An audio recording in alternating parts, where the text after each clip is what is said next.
We are in Daf Nun Ches Amid Beis. Today's Daf is Daf Nun Tes, so we begin with Daf Nun Ches Amid Beis at the Mishnah. Ein moededin ela min mumche.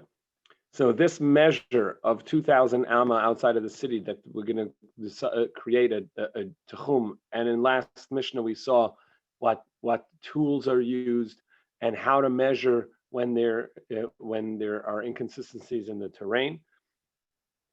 The measure has to be a mumcha, someone who is a baki, someone who is well versed in how to take these measurements. So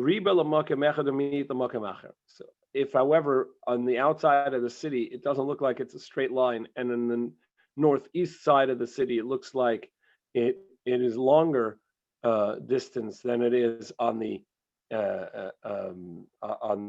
southwestern side of the city. So for some reason, it doesn't look that like it's consistent. So we make the line, we take the more lenient side and we make the line based on that side. Similarly, and it's unclear in the Mishnah what this line means, the Gemara is going to explain it. Similarly, if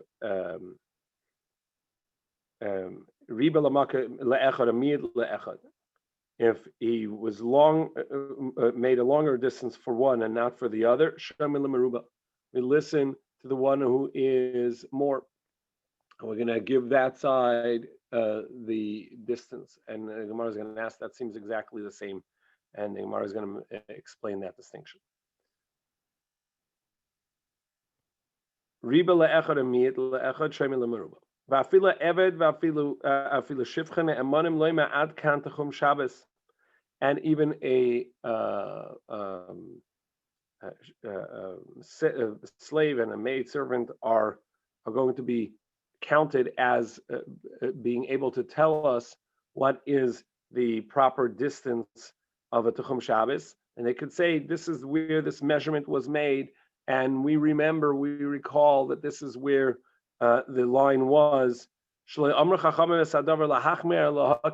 Chachamim only were strict and not lenient. And this is a stringency, and since it is a stringency, we can be lenient with the knowledge of the Techum by any, both in the more lenient line and as well as by any testimony of memory of where that line was. So now we go to Daf.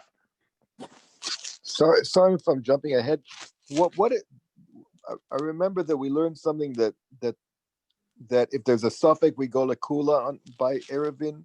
Is that correct? We saw a few daf ago that suffix Eruvin lekula, that we're going to be lenient, and this is going to be based. This is going to be this concept. Correct. Thank you. So now with Daf Nun Tesamad Aleph, Lamakab Shariba in Lamakab Shemiyat Light. It says in the Mishnah that you're able to go to the place that is more lenient, and you could go to the farther away place. The question then becomes, well, that includes even the closer place. So why would this say that you're only listening to the place that's riba and not to the lesser place?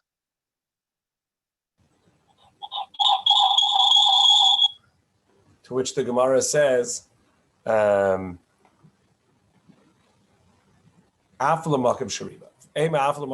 course, what we mean to say is that you can even go as far as the farther place, even in a place where the measurement was less, you can straighten the line out and go to the farther measure place, even in the shorter area. Or if he was lenient to one and gave a farther distance for one and not for the other. What's that teaching? It seems the same. This is what it means to say. If they had two surveyors who were professionals in measuring, and one measured farther than the other, we're going to follow the more lenient one. We listen to the one who gave a greater distance and was more lenient. Amar Abai b'vatshali yabe yesem amida seir belachsona. How much more distance can one give than the other that we would listen? The entire distance of the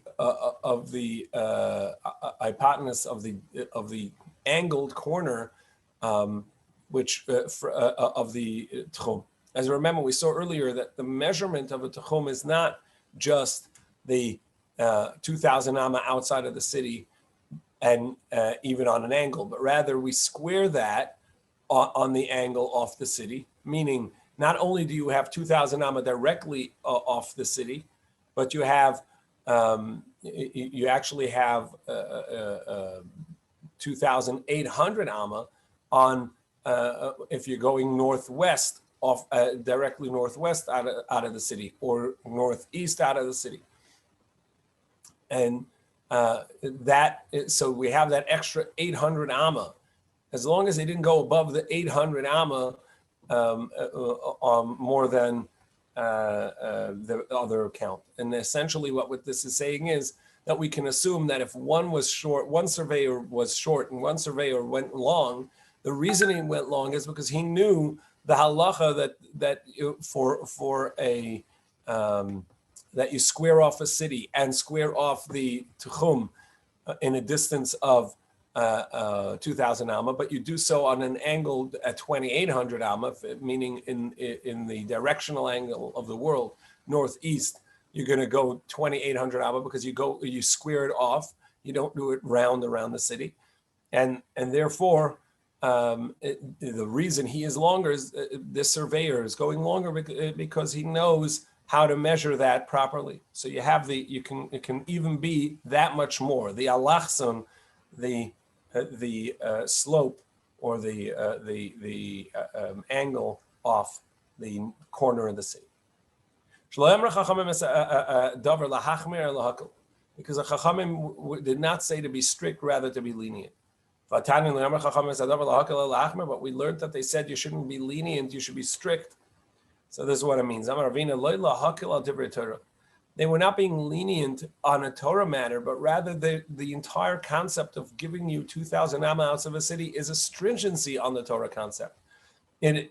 As we saw before, either that there is no Torah concept of Tachum, it's a Darabanan, or that there is a Torah concept of Tachum, but that it's a greater distance of 12,000 amma, and the 2,000 amma is a stringency of the Chachamim, and as such, since it's not a stringency, it's not a leniency on a Torah matter, it's a stringency on top of a Torah matter, and therefore we can be lenient in this stringency into only in this measure of only traveling 2,000 amma outs of a city, that it would be we could be lenient whenever we have a doubt, two surveyors or one surveyor, and it seems to be contradictory in one end versus the other, that we can be lenient. Also, that we can rely on the testimony of one, even if it isn't a classic testimony. Tosfos actually brings a Gemara that seems to indicate that you would need a testimony of two. Nevertheless, so this child or this Eved would testify together with someone else, and the point is that that it would count as a two testimony. But it's not clear that you would need the testimony of two. And in the second version, Tosfos says no, you actually don't need two.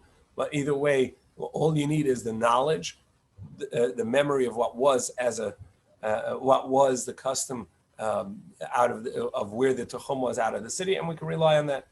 Therefore, and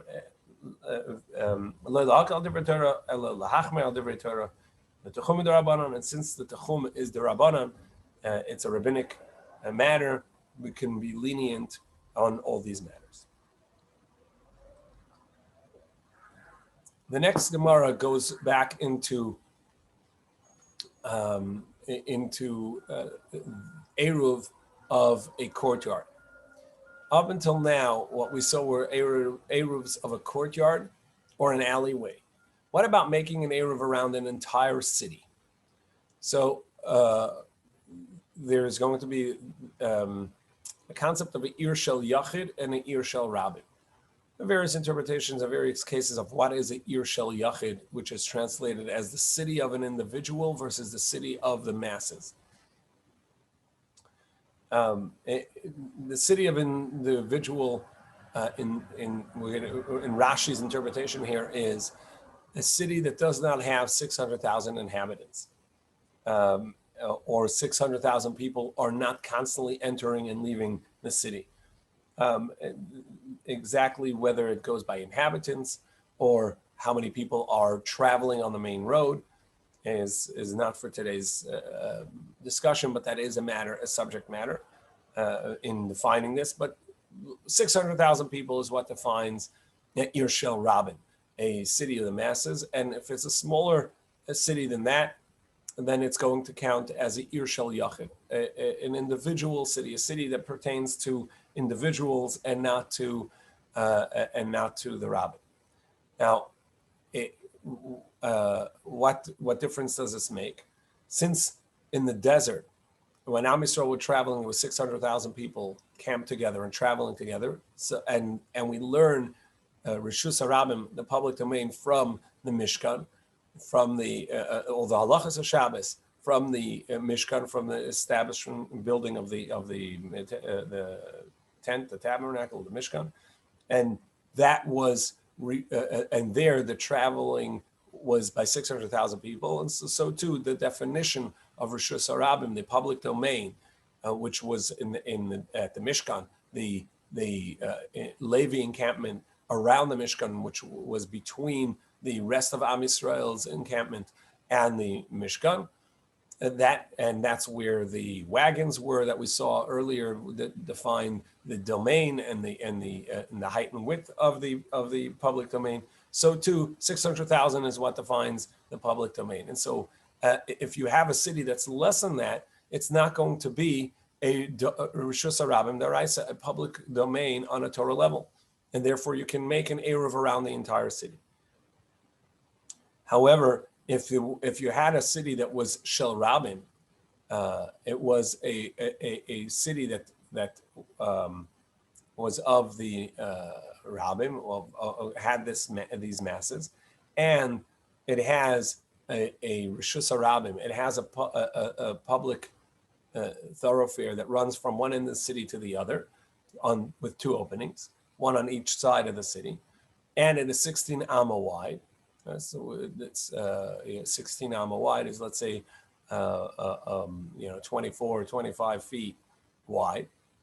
That would count as a public domain, and you could not make an Eruv on that entire city. You would have to, because the public domain is going to need a different type of enclosure. Doors. Go ahead. As much as possible, would you be willing to not extend too much time, but if you would, it would be interesting to me, I think other people, to relate it to Portland. You did this practically. You did this practically. So I'd be interested in hearing like what the considerations are here in our particular circumstance. Sure. First, let's get through what the Gemara and what the Mishnah Gemara is saying, and let's see if we can get to applying some of this to Portland. So, but the concept is that when it's a Ir Shel Rabim and it has a Rishus HaRabim going through it, a Torah level public domain going through it, you could not make an Eruv through the entire thing, because the public domain, the Rishus HaRabim, needs a specific way of how you're going to make an Eruv to it. So the Mishnah is going to tell us, if you had a Ir Shel Yachid, you had a private city, meaning that did not have 600,000 dwellers in there, V'nasa Shel Rabim, and now the city grew, and there are 600,000 inhabitants. Ma'arvin es kula. Nevertheless, you can make an eruv throughout the whole thing, if there is not a public domain through it, even though there are 600,000 people there. Since you don't have a Rishus HaRabim, the street is still not 16 amas wide. They haven't yet extended the width of the street to accommodate the larger masses. You can still make an Eruv throughout the entire city. It all counts as one courtyard. V'shel Rabin.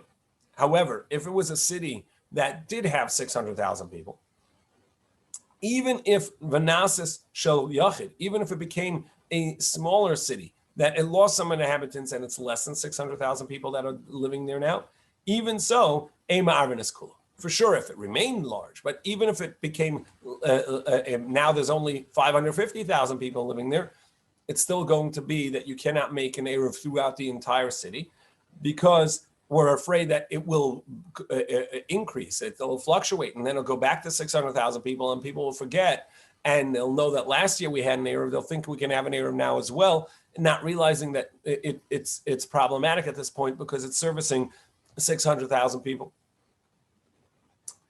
And you can't make an Eruv in a city that services that much. The reason why you can't make an Eruv in a city that starts off with that many people is because then you're going to forget the concept that you're not allowed to carry in a public domain. And so therefore, in a city that has 600,000 people, you cannot start an Eruv on the entirety of the city because people are going to forget that you're not allowed to carry. So therefore, you must leave, excluding part of you must exclude at least part of the city in where you cannot carry. So this way, people remember the concept that you're not allowed to carry on Shabbos, and over here I can carry because there's an Eruv.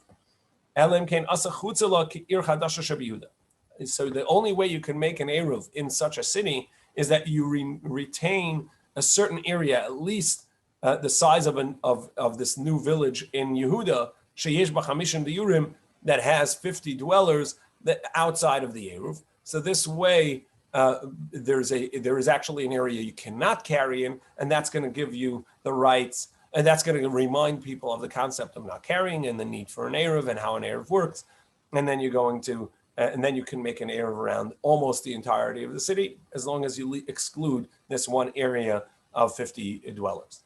Now, Rabbi Shimon Omer, that's Rabbi Yehuda's opinion. However, Rabbi Shimon Omer, it's sufficient to leave 3 courtyards, each one of at least two dwelling places. That's going to be sufficient as an exclusion and a reminder to people that you're not allowed to carry on Shabbos. So what kind of scenario would be a city of a private person, meaning that it had less than 600,000 people and grew into a place that has 600,000 people? The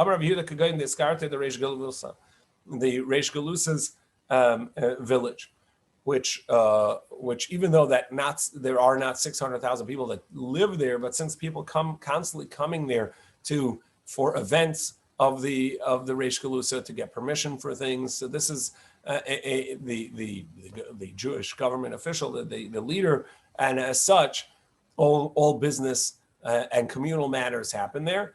And there are constantly people coming there, staying there for a while, and so that counts as a Ir Shel Rabim, a private city that became a Ir Shel Yachid that became a private city that became a public city, Ir Shel Rabim.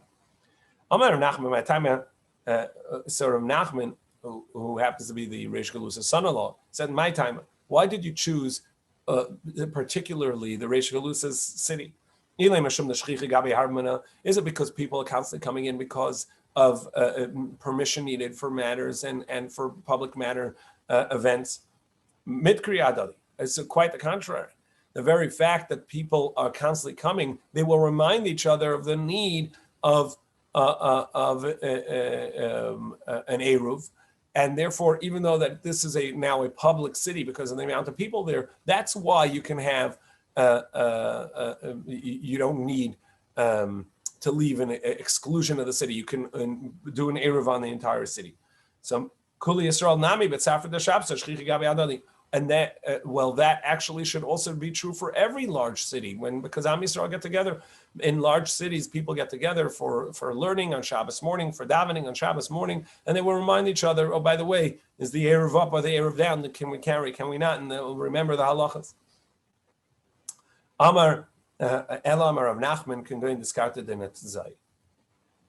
So rather, it says we picked some other city that was built up by an individual, started off small, ended up as a large city, and there too the halacha is that you can make an eruv over the entire city, because it started off with an eruv when it did not have 600,000 people, and since it still doesn't have a full rishus harabim in there, you can make an eruv throughout the whole thing. Tana Rabbanan, Ir Shel Yacham and Asa Sharabim, like our Mishnah, a city that did not have 600,000 dwellers and became a larger city. And it does have a Raisa Torah level public domain throughout the city, running through the city, as we'll see from one end to the other. So how do you make an Eruv on such a case? So you can make an Eruv throughout the whole city, because it was first a smaller city, but now that it has a Rishus Harabim running through it, a Torah level public domain running through it, how do you exclude the public domain, or how do you enclose the public domain so that the Torah level public domain, so that you could carry in there? So the Gemara says,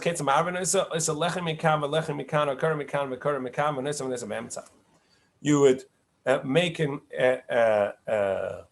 at the opening of the public domain, the main thoroughfare of this city, you would at the opening put a lechi on one side, and then at the other end of it, of the public thoroughfare, the main road, at the other end of the city where it leaves the city as well, you would put a lechi, or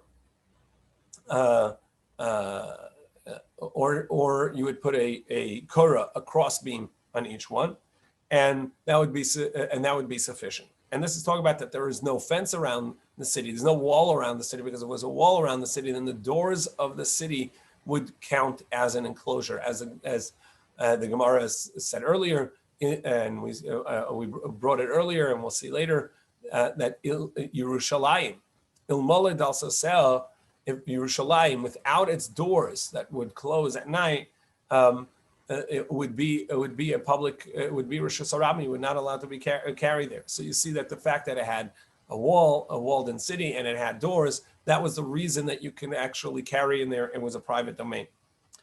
Now, if this was a city that started off as a public city, meaning it from the start, you never had an Eruv when it was less than 600,000 people. You only had an Eruv after it was already a large city of 600,000.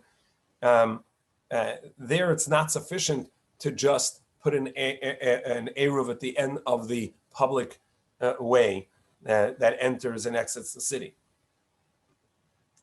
because each one of the streets there, even the alleyways, are going to count as a public domain, and therefore each alleyway is going to need a lechi or a korah at the end of each one of its streets. But over here, where it started off with, you put in an Eruv and less than that, and it's not running through, and it didn't have originally a Rishus Harabim Darais, a public thoroughfare running through it, and you had an Eruv. So now that you do have the Rishus Harabim running through it, it became a Ir Shel Rabim, a city of the masses, because there is 600,000 people. It would be sufficient to just put an Eruv at the two ends of the public. You put a lechi or a korah, a crossbeam is a korah, or a lechi, a vertical post at the end of each side of this public way, and it would be sufficient. The Brisa continues and says, "V'noise memsi, you can carry in the midst of the city. You cannot make an Eruv in this city in part. You can only either do the entire city or each alleyway alone." Now, the Gemara is based on a concept that we saw earlier, that in any courtyard, if you don't have everybody participating in the Eruv, that nullifies the Eruv for everyone. and the Eruv being the meal, the joint meal that everybody's in. And if one of the homes doesn't participate, that would nullify it for everyone. So too, if you're making an Eruv around the entirety of the city and only some alleyways are going to join in the meal, so make this Eruv, that will invalidate it because you have some courtyards, some alleyways, some part of the city that did not join in the meal. So therefore, you have to do the entirety of the city or none of it at all. Or you could do each alleyway alone. And the Gemara is going to say, well, if you did one alleyway as well, the rest of the alleyways that didn't join in the meal should nullify it. The Gemara is going to explain that they made a separate exit from their alleyway, not through the public thoroughfare, but across, outside directly from their alleyway out the other way. If it was once a public city, meaning it has 600,000 people, and it still remained that way, and we turn to Nun Tesamid Beis. However, as opposed to what I said before, that it had a public way that went from one entrance of the city to the other entrance of the city. So this is the public thoroughfare that runs through from one end of the city to the other. This one actually only had one entrance and exit. There's only one way in. That's also your way out. Then, even though that the street is 16 amma wide and it services the 600,000 people in the city, nevertheless, it's you can make an Eruv. You can make an Eruv around the entirety of the city because that's not a Rishus Harabim, a public way, because it doesn't have, it's not through traffic. You can't go from one end to the other.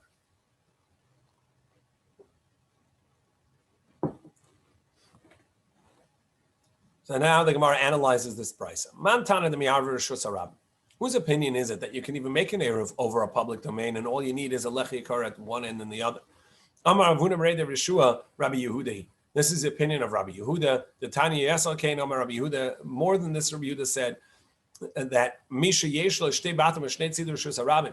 That even if you have a public way and you own a house on either side and on both sides of the street, so essentially you have two walls on the public way on either side of the street.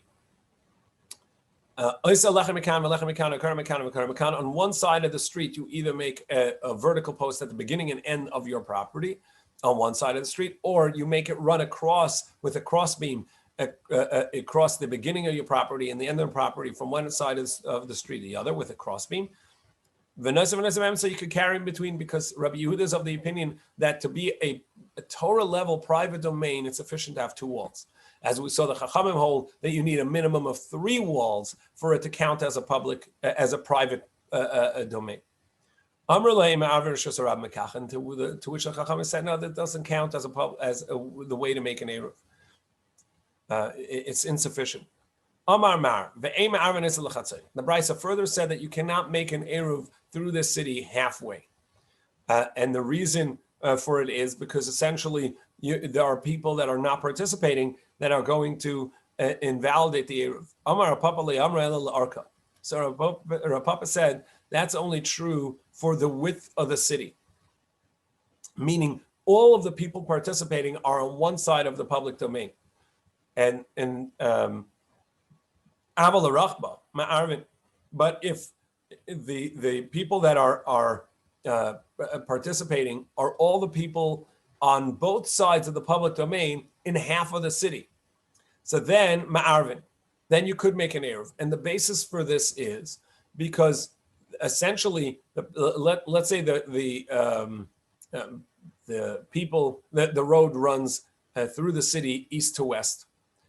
Now, the people on the western side of the city, both north of the public thoroughfare and south of the public thoroughfare, all the people on the western side of the city make an Eruv together.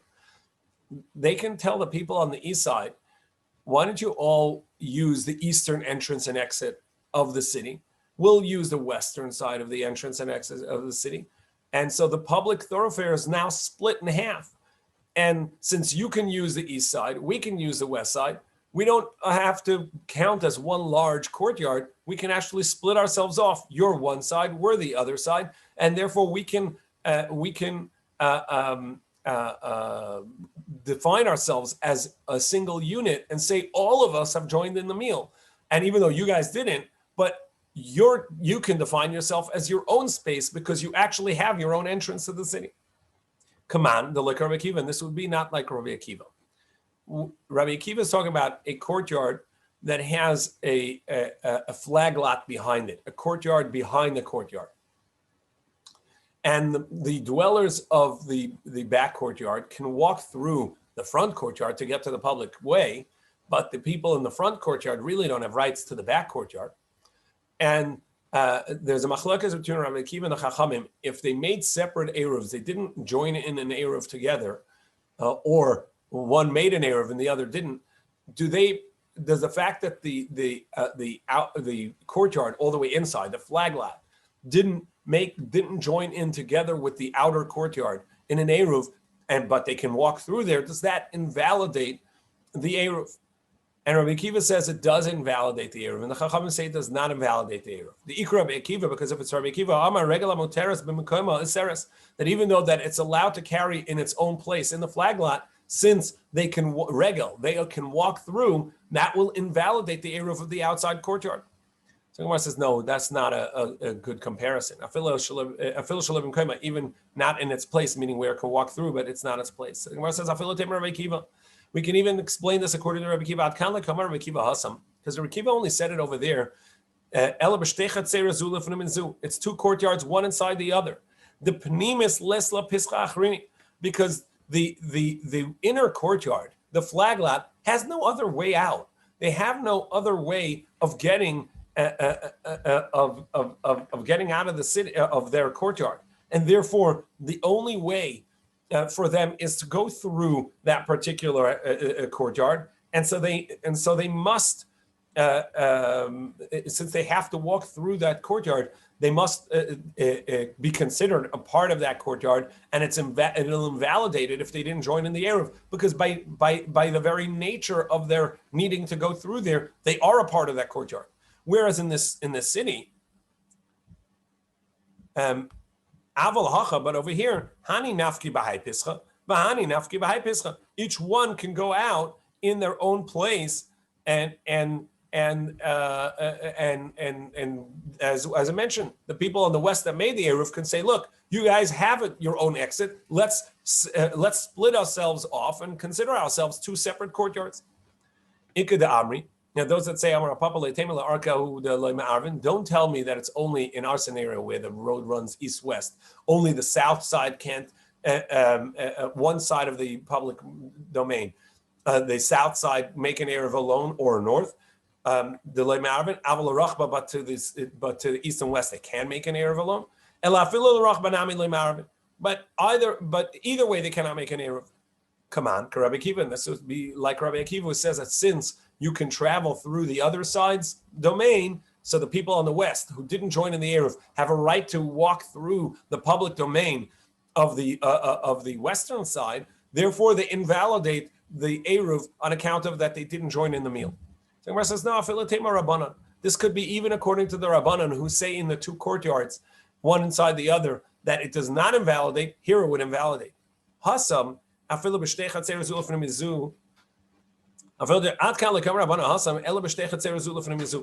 Chachamim only said it in two courtyards, one inside the other, and the reason is mishum the pnimis achad dasha umishtamsha, because they have their own the outer courtyard and the inner courtyard really have their own fence. They have a wall between them.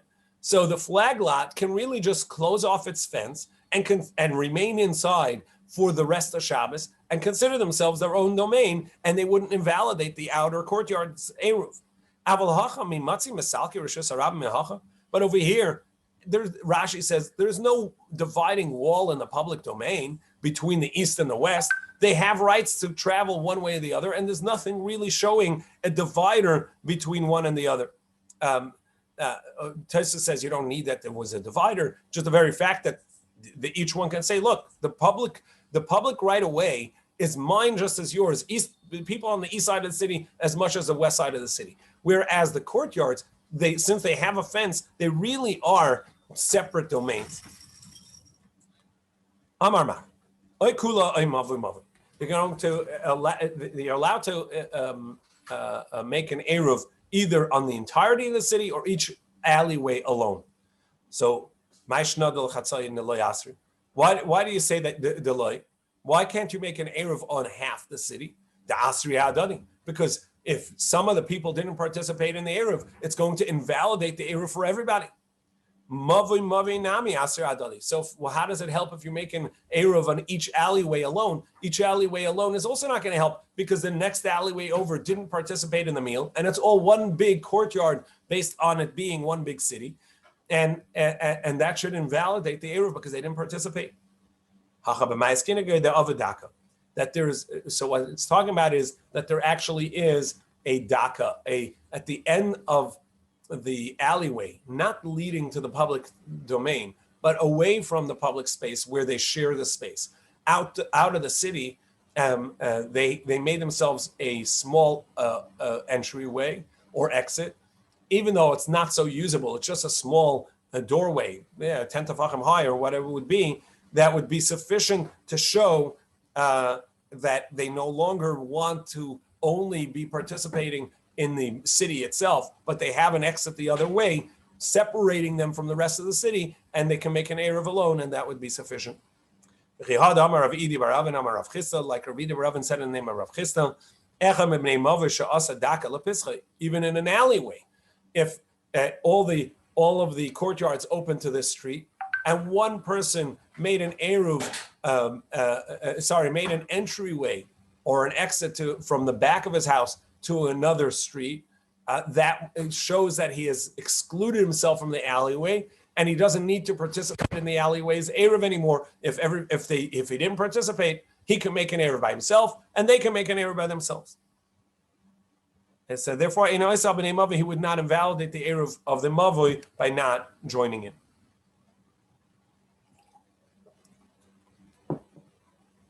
So